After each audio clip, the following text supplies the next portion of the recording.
तुलसी माता हिंदू धर्म में अत्यंत पूजनीय और महत्वपूर्ण स्थान रखती है।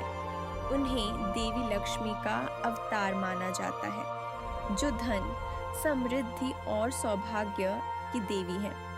तुलसी के पौधे को घर में लगाने और उसकी नियमित पूजा करने से सकारात्मक ऊर्जा और सुख शांति का वातावरण बनता है। तुलसी विवाह एक विशेष पर्व है, जिसमें तुलसी माता का विवाह भगवान विष्णु के स्वरूप शालिग्राम जी से संपन्न किया जाता है। यह उत्सव कार्तिक मास में मनाया जाता है और इसे धार्मिक तथा सांस्कृतिक दृष्टि से अत्यंत शुभ माना जाता है। तुलसी माता की पूजा से जीवन में आध्यात्मिक उन्नति और स्वास्थ्य लाभ भी प्राप्त होते हैं। तुलसी माता की आरती भारतीय संस्कृति में विशेष स्थान रखती है। इसकी आरती के शब्द हैं: जय तुलसी माता, जय तुलसी माता, श्री विष्णु प्रिय तुलसी माता। इस आरती में तुलसी को भगवान विष्णु की प्रिय और कल्याणकारी देवी के रूप में पूजा जाता है। आरती के माध्यम से भक्त तुलसी माता से सुख, समृद्धि और स्वास्थ्य की कामना करते हैं। तुलसी के पौधे को घर में लगाने और उसकी पूजा करने से वातावरण शुद्ध होता है और सकारात्मक ऊर्जा का संचार होता है। आरती के प्रत्येक शब्द में श्रद्धा और आस्था झलकती है, जो जीवन में शांति और संतुलन लाने का संदेश देती है। इस प्रकार तुलसी माता की आरती न केवल भक्ति का प्रतीक है, बल्कि यह हमें प्रकृति और दिव्यता के प्रति सम्मान भी सिखाती है। तुलसी विवाह कथा में वृंदा नामक एक परम भक्त महिला की कहानी है, जो अपने पति जालंधर की भलाई के लिए भगवान विष्णु की कठोर तपस्या करती थी। उनकी निष्ठा और भक्ति से प्रसन्न होकर भगवान विष्णु ने उनका आशीर्वाद स्वीकार किया, किंतु एक दिव्य लीला के अंतर्गत वृंदा का पतिव्रता धर्म भंग हुआ और उनका पति मारा गया। इससे दुखी होकर वृंदा ने स्वयं को अग्नि में समर्पित कर दिया और उनकी राख से तुलसी का पौधा उत्पन्न हुआ। भगवान विष्णु ने वृंदा की भक्ति को अमर करने के लिए तुलसी विवाह का विधान स्थापित किया, जिसमें तुलसी और शालिग्राम का प्रतीकात्मक विवाह संपन्न होता है। यह विवाह हिंदू समाज में अत्यंत पवित्र माना जाता है, जिससे घर में सुख, शांति और समृद्धि आती है। तुलसी विवाह विधि एक पवित्र और शुभ अनुष्ठान है, जिसमें तुलसी माता का विवाह भगवान विष्णु या उनके अवतार शालिग्राम से किया जाता है। इस प्रक्रिया की शुरुआत तुलसी के पौधे को स्नान कराकर उसे सुंदर वस्त्र और आभूषणों से सजाने से होती है।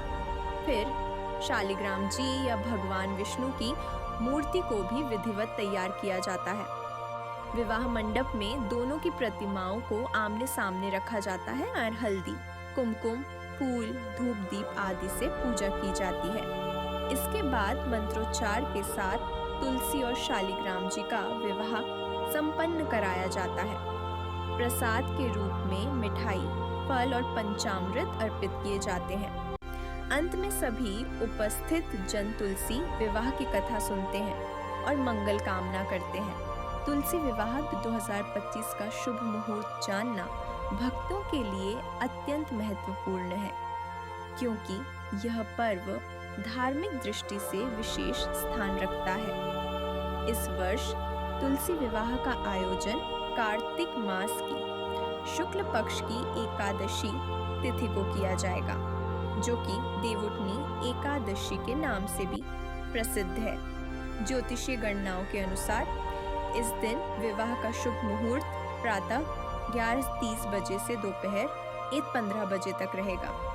इस अवधि में भगवान विष्णु और माता तुलसी का विवाह विधि पूर्वक संपन्न किया जाता है। मान्यता है कि इस अनुष्ठान से सुख, समृद्धि और वैवाहिक जीवन में मंगल की प्राप्ति होती है। भक्तजन इस अवसर पर तुलसी और शालिग्राम की पूजा कर विशेष आशीर्वाद प्राप्त करते हैं। सही समय और विधि से यह व्रत करने से परिवार में शांति और खुशहाली बनी रहती है। तुलसी पूजा भारतीय संस्कृति में विशेष महत्व रखती है। ऐसा माना जाता है कि तुलसी के पौधे की नियमित पूजा करने से घर में शांति और समृद्धि बनी रहती है। तुलसी नकारात्मक ऊर्जा को दूर करने में सहायक मानी जाती है, जिससे वातावरण सकारात्मक और पवित्र रहता है। इसके अलावा तुलसी के पौधे को धार्मिक दृष्टि से भी अत्यंत पवित्र माना गया है और इसकी पूजा करने से परिवार के सभी सदस्यों को मानसिक शांति प्राप्त होती है। तुलसी पूजा से घर में सुख समृद्धि का वास होता है और जीवन में आने वाली बाधाएं भी दूर होती हैं। तुलसी पूजा से जुड़े अनेक भक्तिपरक विषयों में तुलसी विवाह गीत, रंगोली डिजाइन, भजन और विविध अनुष्ठान शामिल हैं। तुलसी विवाह के अवसर पर महिलाएं पारंपरिक गीत गाती हैं, जिनमें भगवान विष्णु और तुलसी माता की महिमा का गुणगान किया जाता है। घरों और मंदिरों में रंग बिरंगी रंगोली सजाई जाती है, जिससे वातावरण में उत्सव का रंग घुल जाता है। भक्तजन भजन कीर्तन के माध्यम से अपनी श्रद्धा प्रकट करते हैं और तुलसी के पौधे की विशेष पूजा करते हैं। 2023 में भी ये सभी परंपराएं पूरे उत्साह और श्रद्धा के साथ मनाई जाएंगी, जिससे समाज में धार्मिक एकता और सांस्कृतिक समरसता बनी रहेगी। आशा है कि यह भक्ति सामग्री आपके मन और आत्मा को शांति और प्रेरणा प्रदान कर रही है। आध्यात्मिक यात्रा निरंतर चलने वाली प्रक्रिया है, जिसमें हर दिन नया अनुभव और सीखने का अवसर मिलता है। हम आपको प्रोत्साहित करते हैं कि आप और भी भक्ति से जुड़ी सामग्री देखें, सुनें और अपने जीवन में अपनाएं। इससे न केवल आपकी आस्था मजबूत होगी, बल्कि आपके भीतर सकारात्मक ऊर्जा और संतुलन भी बना रहेगा। अपनी आध्यात्मिक प्रगति को निरंतर बनाए रखने के लिए इस यात्रा में सक्रिय रूप से भाग लें और अपने अनुभवों को दूसरों के साथ साझा करें।